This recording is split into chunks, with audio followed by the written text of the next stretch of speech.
Nervous.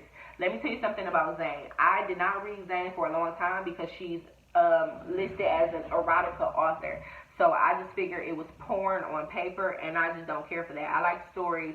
The sex is cool, but I like stories that if I took all the sex out, it would still be a great book. And I figure, like I said, I figure erotica was just porn on paper because a lot of the little fast-tailed girls in school, that's what they love. They love Zane because of all the sex in her books. But truth be told, Zane is so much more than that, and I really pray that more people really learn that about her. That as even though she's a famous, well-known, wealthy author, I really do hope that more people do venture out and try a couple of her books. You know what I'm saying? Just because she is a great writer. Her character development is great, and her story, her writing, she's just an overall great writer. Now, she has another book called Addicted. Read Addicted before you read Nervous, if you're like me, because I'm a person, if it's a crossover with characters, I like to know that character's whole story, because it makes you feel like, oh, it's Zoe, like it makes you feel like family, like you already know.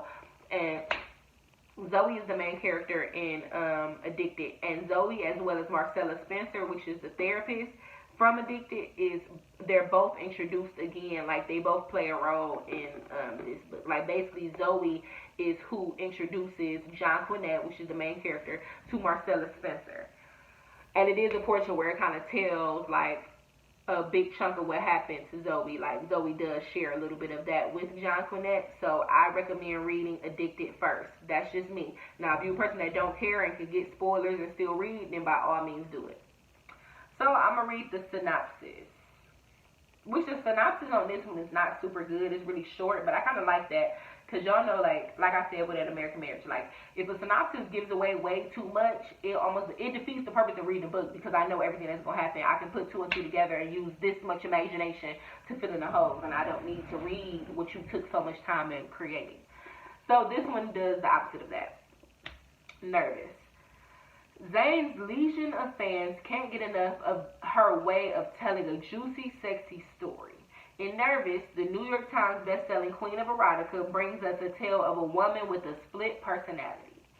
John Quinnett has always been nervous around men, but on the weekends, her alter ego, Jude, goes on intense sexual escapades. When John Quinnett seeks the help of Dr. Marcella Spencer, the psychiatrist Zane originating in her best-selling novel Addicted, Jude's response is to go on a sexual rampage. In the meantime, John Quinnett becomes interested in her new neighbor, Mason. But Jude has no intention of letting John Quinnett fall in love. Not when Jude's having so much fun. Based on the short story of the same title from her best-selling collection, The Sex Chronicles, Nervous is classic Zane with an edge. So relax, sit back. You're in for a nerve-tingling read. Now, I would give this book about 3 stars, personally. Now, Addicted, I would give 4 or 5 stars. This one I would give 3. What I do love about this book is people that don't really want the sex scene aspect, but want like this gives like a very little taste of sex scenes. Like it's very, very minimal, like super minimal. Like I honestly wouldn't even call this an erotica book at all, because this would be more like urban fiction to me, because it's literally like a pinch of sex in here as far as descriptive sex scenes. So it's really not to me like erotica at all. This one is not. But I did enjoy this story. Like I said, Zane is an amazing creative author. She is amazing. Her writing is crazy. She's amazing. So all of her books are easy to read. Like they're not anything you have to force your way through. They are so easy to read, and that's what I love about Zane. That's, like I said, what I love about Black authors. Like I said, it's a really smooth read. I would give it about 3 stars. There's a few things I didn't really care for. I feel like I didn't care for Mason, which is the neighbor that she starts to like. I didn't like Mason because he was too goody two shoes. He was too like, oh, Prince Charming coming to the rescue, I love you, and nah. Like he was too simple of a character. Like he wasn't complex enough for me. I wish I could have learned more about Mason.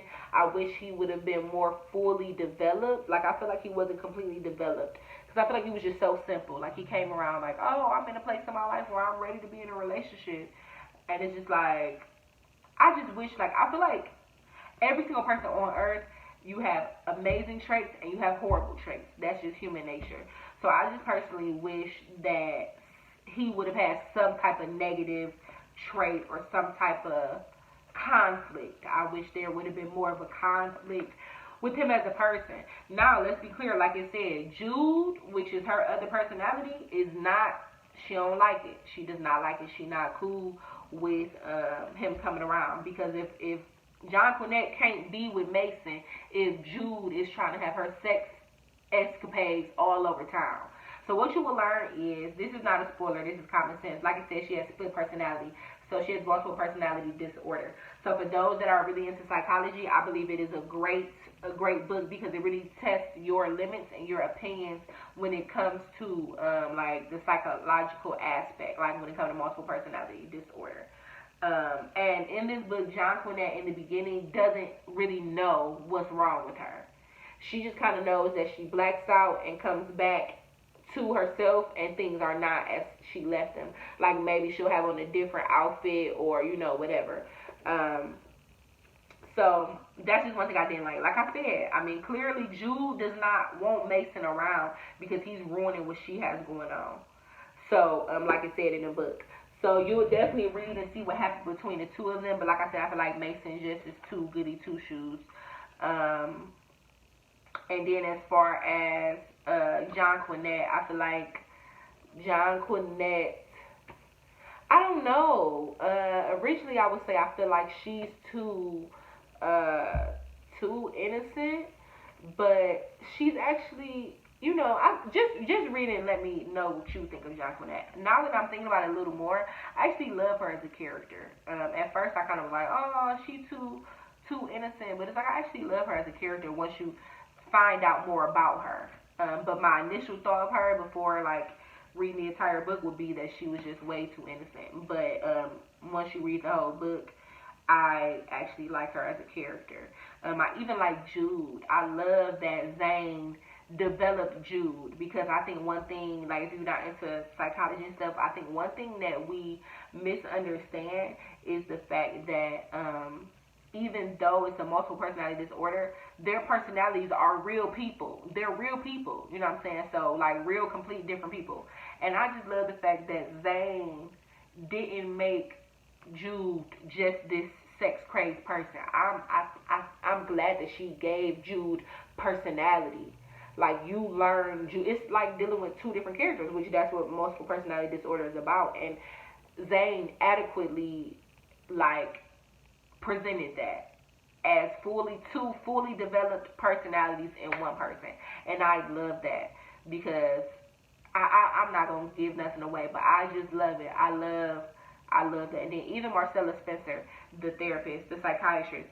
If you watch the movie Addicted, they had Tasha, you know, the lady, the black slim lady that played in Why Did I Get Married, the one that was Angela married to Marcus. Yeah, her. That's my girl. I love her. And, you know, she's known as, like, a loud character because that's normally who she plays, like Angela in Why Did I Get Married. But seeing her in Addicted, I pray that she gets even more roles like that, even though I know that's old. I don't know much about her career, but she is perfect. Like, she's literally the perfect person to play Marcella Spencer. Because even reading Addicted and then reading this, and also seeing the movie Addicted, like, when I read this, I envision Tasha. I think that's her name. I'm not sure. I could be wrong. I will correct it if I'm wrong. But I love her for Marcella. Like, because you get a glimpse into Marcella's personality as well. And Marcella loves her job and she loves her clients. You know what I'm saying? So I think she was perfect because she's a perfect mixture of, like, having the strength to stand up and not be afraid, but also be caring and loving and understanding enough, and also unmoving to be able to deal with these serious cases. Because, you know, with therapy and stuff, you read Addicted, there's been plenty of times that Zoe lashed out and tried to cuss her out. And she just was standing there like, whatever, girl. You know what I'm saying? I just love that about her. But, overall, it was a smooth read, like I said, but it was just okay to me. It's like a 3-star. It's definitely worth the read, though, because, like I said, I love Zane as an author. I love her work. It's definitely worth the read. Like I said, Mason was just too goody two shoes for me. I just wish I would have known more about Mason. Like, why are you single? Why, like, what is it about her that you are, like, determined to get to know her type of thing? Like, that's kind of, even though I know, you know, y'all know I'm a believer of God, you know what I'm saying? I believe in Jesus Christ, the Trinity, all of that. So, for me, I do believe that things do happen in God's perfect timing. Let's be clear. So, I think even in real life, God will send you that mate if it's your time. You know what I'm saying? If your time is proper, God will send you that mate that is willing to understand and have your back, and you know what I'm saying, that type of thing. Or like not even have your back type of aspect, but like He will send you a mate that is willing to pursue you, truly pursue you. But it's just, I wish I would have known more about Mason as a character. Like, I wish, like I said, that she would have given us more from him other than just the Mr. Nice Guy type of thing. And one of the biggest things, like biggest things in it, was that like men love sex and they will not reject sex no matter what. And there's one particular, I just don't like that. I don't like that because I do believe that there are men that are faithful, that are willing to say no and feel like sex is not worth breaking up what they have at home, or cheating on their woman, or ruining what they have going on, or risking their livelihoods and stuff. And there's one particular scene that I wish that would have been shown through. Like, I wish that there would have been at least a man or two that would have rejected the sexual advances of Jude. I called her June. Sexual advances of Jude. I wish somebody would have been like, no thanks. Like, I don't even know you like that, and I got XYZ going on. Like, I just wish that would have been the case. But yeah. So, like I said, 3 stars. Y'all let me know what y'all think, and we can get into it. Let me know. Of course, y'all know I love black authors, black reads. Give me book recommendations. If you are an author, send me your book. Or, not, I mean, you don't have to send it to me, but send me a link to get your book, and I'll read it, and I'll give a review. You know what I'm saying? Because I love to read. This is my thing. I love reading. So I will soon be back with a review for Gone Girl, as well as a review for Little Fires Everywhere. I keep saying it 1,000 times, but I promise I'm going to do a review. Y'all have a beautiful day. Don't forget to like, comment, subscribe, and drop some recommendations. Okay? Drop some recommendations.